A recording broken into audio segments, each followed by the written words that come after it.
I will turn my volume up. I will turn y'all's volume up.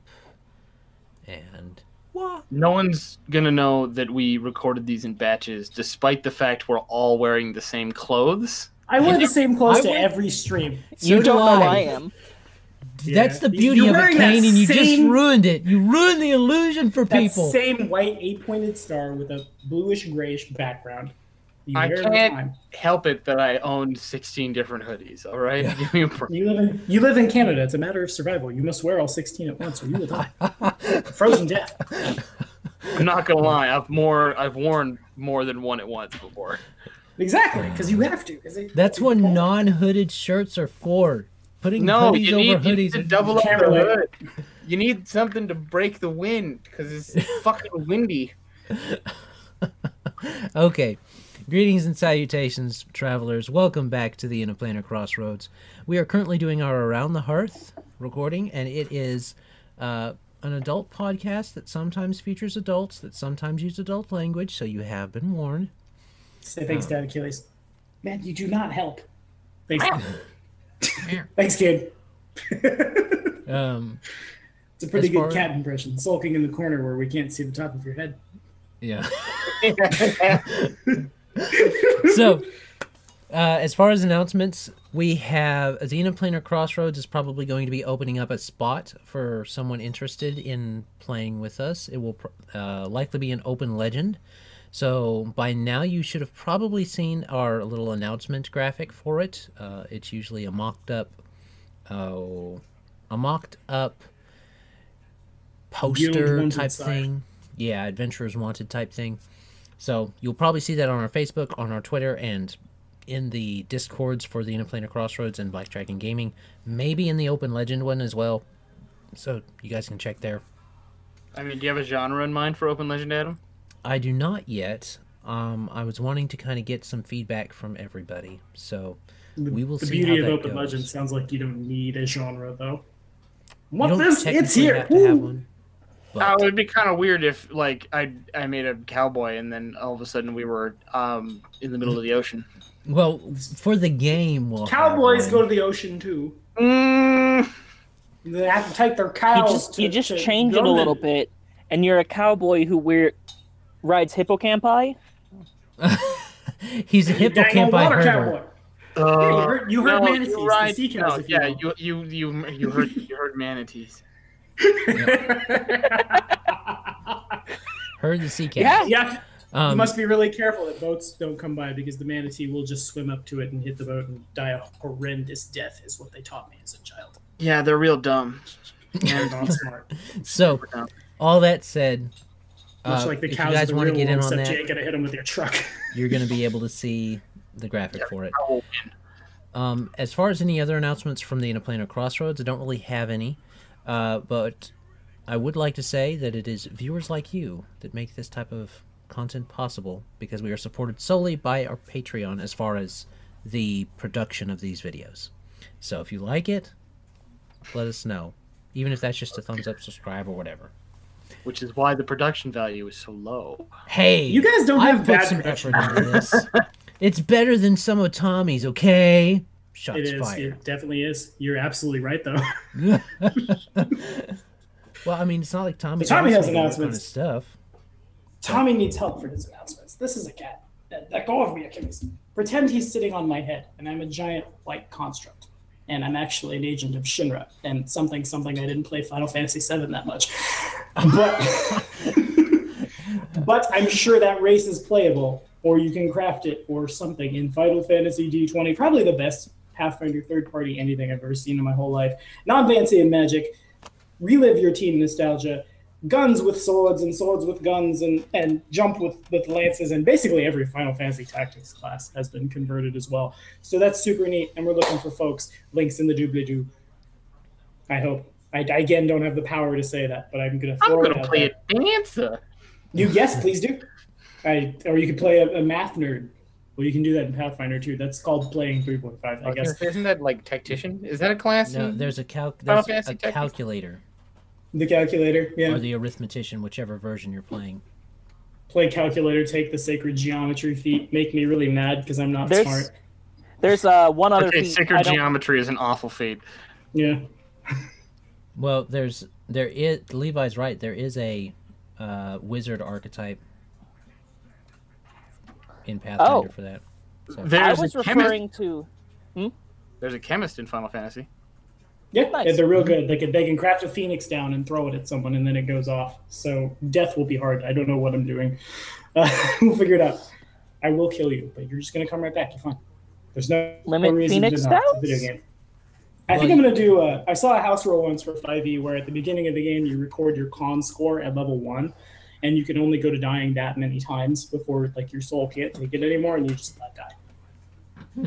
Interesting. Note to self: max Constitution score. In Tommy's Right. game. Note to self 20 con. If you go Note to to die self- 20 times in my game, I did really good. But also, what? Note to self: max Dex and Con in Tommy's games, and you'll survive. Okay. And Shaw, you need Divine Grace. Well, if you're gonna do Divine that, Grace. just play a paladin, okay? If you're gonna go full Yeah, cheat 'cause- mode, The Divine Grace feat only lets you do it once a day or something, isn't it? Yeah, it used to be all the time. I thought we were Then it doing was 1E. amazing. See how it was doing? Yeah. No, Divine Grace is a reaction in the playtest, but there was also a feat that gave you Divine Grace as an immediate action once. I don't remember the name of the feat, but All it right. does exist. It's real All good for that swashbucklers. All that said, Tommy's got a game going. Link in the description if you want to get in on it. Now, let's get to Kane's submission for our conversion corner, and it is Heart-Shaped Hologram by Stephanie Mabey. I believe that's her name. It is. By Stephanie, maybe. Because her name might be It's Jennifer. Stephanie Mabey. Okay. The song I picked for this week was a toss-up between Heart-Shaped Hologram or The Mariner's Revenge. And I realize now that the last several of these have mostly been people talking about songs based on an individual, except for Tommy's, which was based around an encounter. And if I get around to doing The Mariner's Revenge is much more of an encounter than this one is, which also the Heart-Shaped Hologram focuses on an individual, or maybe two people if they were NPCs, or you had a PC and an NP, or two PCs that like work together on it. But yeah, basically, if you get a good look at the lyrics of this song, or you just listen to it, it's sort of the thing I had in mind was probably going to be something along the lines of an AI that becomes sentient, and I also played with the idea of someone in prison, or maybe like an AI that has been like caged to keep it from getting out and causing havoc. But basically, the AI, or this whatever the imprisoned body is in love with a living like a flesh and blood person, and a lot of the symbolism in this sort of directly parrots the concepts that I would want to explore with that character or NPC, or like with the story of this, of like, what is consciousness? How do you define something that is alive? What is love? I guess I could throw that out there if you wanted to get real sappy about it. But don't hurt me no more. That's another conversion. Hey, come on now. That's another episode. We could do 4 at once. We got this. We already did. I mean, this is one episode. This is a whole uncontained thing. All veils. What do you are mean up. I'm wearing the same shirt? I haven't showered in 4 weeks.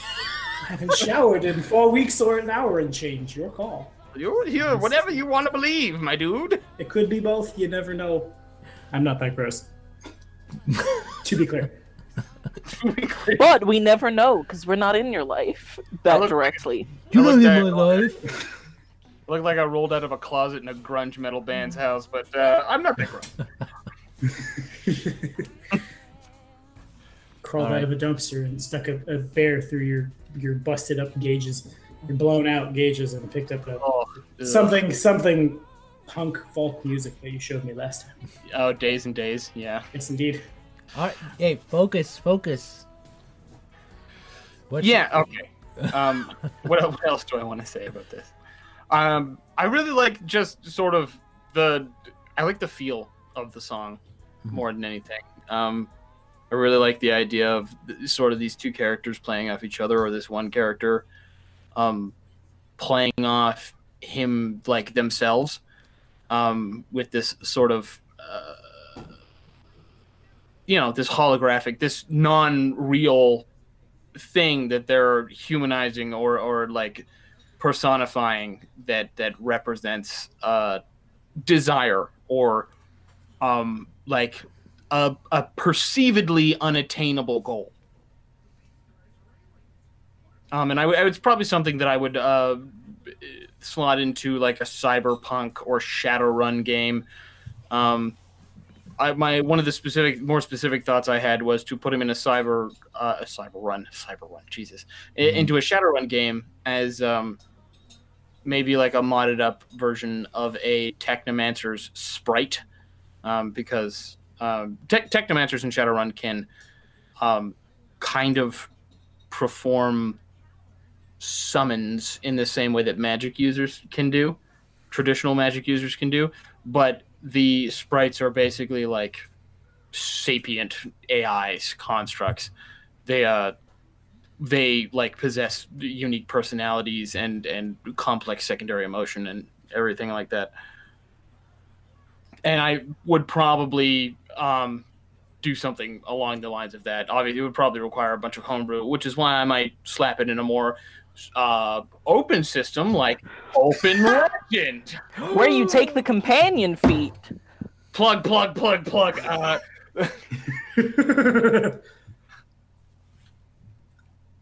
And do it something like that with it. But yeah, that's I I have a lot more feelings about this song than I do have words.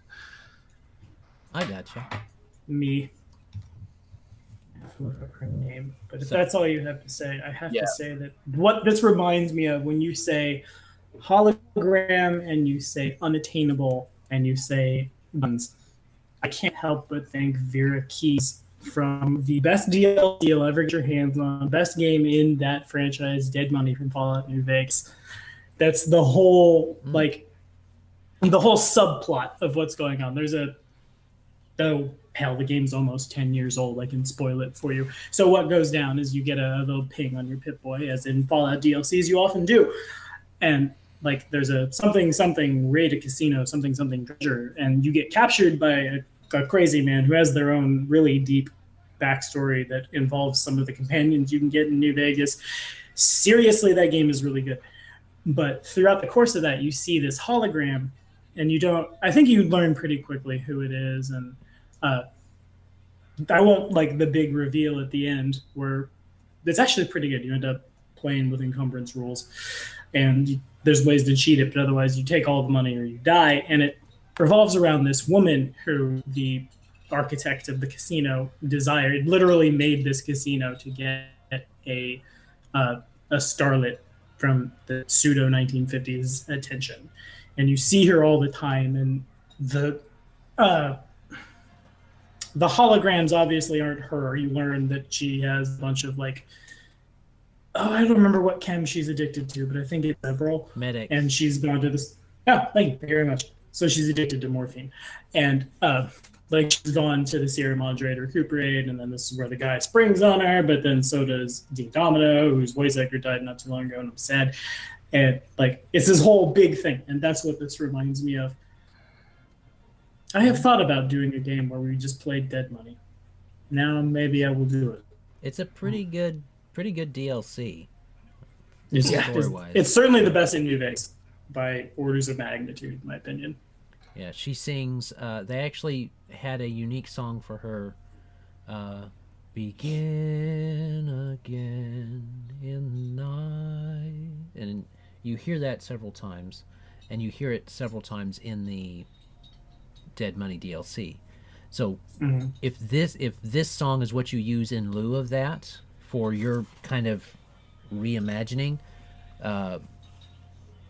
it wouldn't be very bad at all. It would be pretty good. You got any remarks, Levi? I do. Okay, so do any of you watch any Black Mirror? Yes, I've seen I it all. have heard of it. Awesome. I will correct me. Correct me. Excuse me. I haven't seen the Bandersnatch thing. Okay, so like that Choose means Your you've- Own Destiny movie. Yeah. So that means you've actually seen more than me. But there's a specific thing that this idea of like loving almost a facsimile of someone, right? Like a reconstructed version. There is an episode of Black Mirror where the husband dies and she uses his social media and his other accounts to feed fill into a hologram, basically. Yeah. To feed into an AI that try to replicate him as best as it can. And I like the idea of like either in whatever conglomeration you get them to work to fit your game, like that being a central theme of them, and they at first look exactly like the person, but you constantly see the cracks between them and a person, and see like that you're just faking getting what you were looking for, possibly. Okay. In relation to it, yeah, no, I could see that. That's I feel like you could definitely play with the idea of falling in love with the idea of a thing instead of the actual thing itself. Yeah, it does seem to have kind of that. The avenues we're going down seem to have that kind of similar tune to Her, that one movie that came out. I didn't watch it, but I got the drift of it from the. I've seen it. Yeah, kind of have that idea around it, I guess. There's a lot of character stuff to work in here. I think for me, I got like 3 ideas of where you could go with it. There's the idea, well, 4. There's the idea where you use it for a PC, and I would go with something along the lines of maybe it's a construct or an android that doesn't know it is, and as it starts to, you play it up along with the player. It doesn't know that. It doesn't know what it is. It just behaves like anybody else. And as the campaign goes on, if this is an actual player, you can start to reveal that not just to the player, but to the other players as they start to realize there's something different about this person they've been going along with. And it'd be a good reveal, especially if there was a romance inter-party, or if there was a romance with an NPC that all the party cares about, and how that inner dynamic would affect the group. Because if it's an important NPC or an NPC that the party cares about, how are they going to react when they find out that this person that they care about or perhaps are in love with isn't a traditional definition of person? So that could be really cool for that idea. Well, I mean, how quickly do they figure it out? Yeah, well, you would want to do it slow. Yeah. Does the robot have a penis?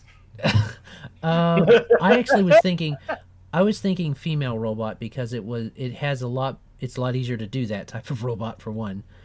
And so no. It's the sound of it, the singer is obviously female, but the sound of it, the nature of the wording and stuff like that kind of comes off more feminine to me. But that may just be me. Now, on the other side, if you want to have this be an NPC, not a villain, but an NPC that they're trying to work out their feelings about, I think it would be really good to play up that hologram idea. Do it in something like Starfinder, Open Legend with a sci-fi setting. You could even do several more of the Savage World open setting, Savage World settings with sci-fi or anything like that. Some kind of sci-fi setting where you're going full Enterprise, okay? It's a Star Trek tabletop RPG. You could do that one. And you have the holodeck. Well, perhaps this person taking, inspiration from what Levi was talking about, and combining that in with Dead Money and stuff, with this hologram of the person that this individual loved, and this is the only place they see them. But there's no ambiguity about it then. They're on the holodeck. They know this isn't real. The holodeck itself knows it isn't real, but that holodeck has an AI in it. And what happens when that AI starts to care about the person that has created this program to run? Oh, I mean, then you get like a where you get Sherlock Holmes from TNG. There's definitely a big precedent in Star Trek for the holodeck shouldn't exist because way too many problems happen in the holodeck. Yeah, like it's at least once a season someone gets trapped in there and dies or goes on a ridiculous adventure. Or Sherlock Holmes becomes sentient and takes over the ship from the holodeck. For bad. Yeah, I thought about that. I think you could probably pull off a story thread with Levi, you're breathing into your microphone. Love that. Sorry. Microphone. It's all right. You could do a story thread where they, like, maybe a PC or the PCs only, like, they regularly correspond with someone via a holographic device, and they've been, like, I don't know, getting jobs with them, or like maybe something of that description. Like, they regularly correspond with this NPC through the holographic device. And basically just through conversation, some sort of relationship forms between a PC and this correspondent. And you could lead that into scenes like them actually dancing, like a real person dancing with the hologram, sort of in a pantomime. Because you have lines in this song like "I dance with your mirage" and stuff like that. And if you were to play this in a fantasy setting, I can't help but think everything from the witch's patron to the spiritualist's phantom to constructs to all the way back again. So it certainly isn't limited to sci-fi. Yeah, you could do this with any synthetic life form, or I don't know. You could probably do it with like a ghost too. It's the same idea. It's a thing that is unattainable, but like is sentient. And you could do a bunch of scenes like that, but like the sort of the tragic reveal I was thinking of was you find out that the hologram is the AI.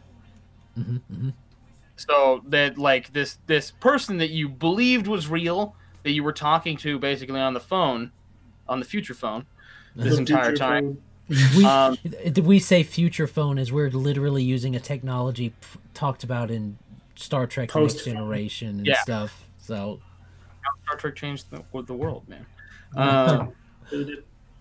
But yeah, like on talking to each other on the future phone, only to find out, for that PC to find out later that, like, that person, that they were never real. They were never flesh and blood. They never existed. President John Henry Eden. Ooh, and that leads me into my idea. Was my last idea was, if you tried to use this as a sympathetic villain, because this song really would be good for us if you wanted to have a sympathetic villain. What's more sympathetic than something that has fallen in love but doesn't understand what that means to a flesh and blood thing?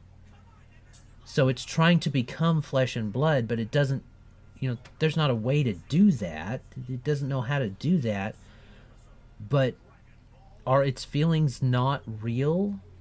And if so, should you feel anything about going up and trying to destroy this AI or this thing that has started to wreak havoc in whatever way you would like to present that in your game, whether that's through trying to create a synthetic body via harvesting from other things, Frankenstein-esque, or whether that's taking over certain systems or harming people that it may not have slighted. They're like in the way. Yeah, they may something not have along the lines actually of like hurt it knows. your. Good. They may not have actually hurt the PC, but this thing perceives it as it is because it's reading biorhythms instead of understanding the intricacies of interacting with people. That's exactly what I was going to say, actually. It knows what love is. It loves you completely but it does not, because it is not humanoid, it's a robot, it can't, it can interpret data, but it can't interpret what its data does to you. So please, no, stop, you're killing my friends. It interprets that as bad and then tries to fix without understanding the complexities of relationships. Which is, again, it's another popular trope. And it's a trope for a reason. Yeah, you could also put that in scenarios where, like, the exact same thing happens, like what Tommy said, but this thing, maybe it doesn't completely grasp empathy. So it views, like, the object of this new emotion it's experiencing as it loves them, and it has to figure out how to make them love it. But it pursues that goal single-mindedly, in the way that a machine would do, attempting slight variations on the same process over and over and over again until eventually one succeeds. Machine learning. Yeah. And like, that process doesn't necessarily allow for empathy. So they might do things that would in a vacuum achieve the desired goal, but requires them to kill all of your friends to do it.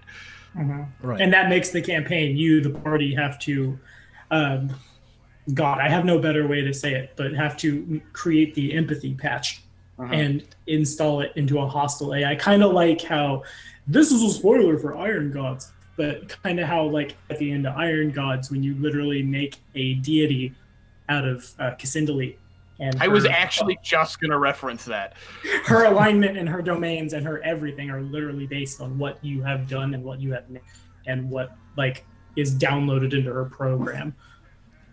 Yeah, the same sort of, makes for, like, the happy ending option instead of just pulling the plug on what is mostly, like, the creature that deserves to live. But I love tragedies.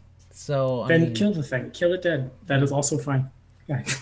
Well, let me be Maybe clear. morally I like great, to play tragedy games. I don't like to watch tragedy movies all that much. I don't like it when my life is sad, but we'll pretend about it for a few hours a week. I don't know. I like both. I like there to be tragedy, but, like, tragedy doesn't mean anything if there is not also triumph. Indeed. You have to be happy to be sad. Well, you've been happy all this time if you do it right. You've been happy all this time up to before you realize, oh, that's the AI that's the problem. My AI. Yeah. The Frankenstein's monster. That was the exact same lead-up I was talking about when with the future phone. Yeah, the future phone is that's actually a great combination for, you can use that as a NPC or as a villain or as both. It's a good idea. I like it. I like this song as inspiration. So, any final remarks from anybody? I'm gonna download New Vegas probably. Why don't you already have it downloaded? That's because I've deleted it. Because it's not that I deleted it. I had it on Xbox 360 in the golden days of my youth.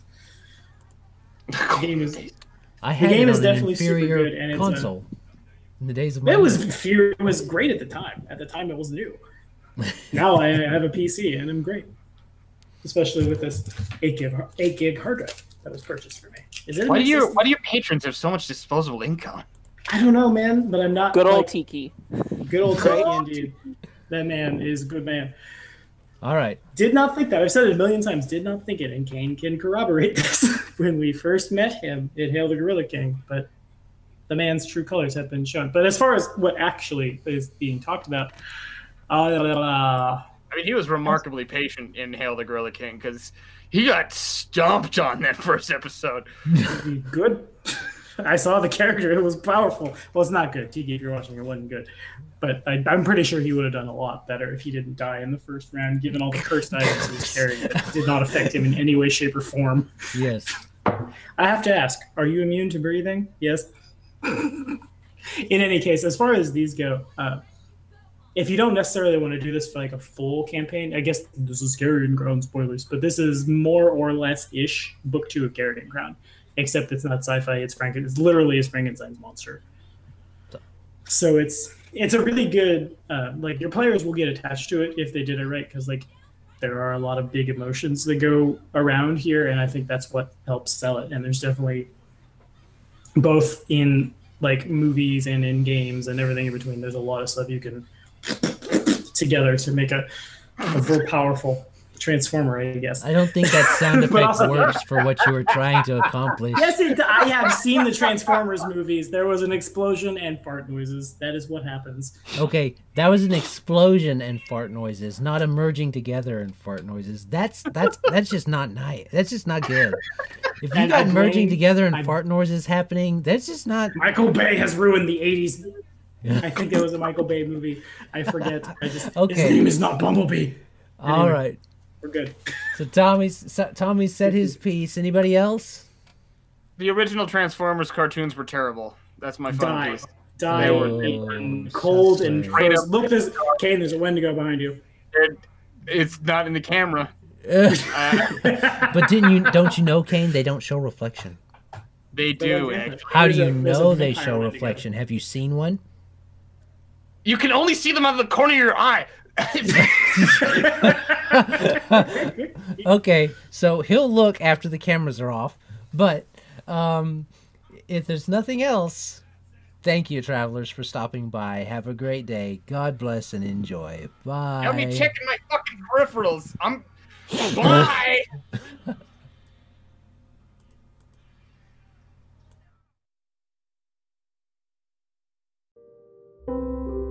This content was made possible by travelers and viewers like you. Thank you.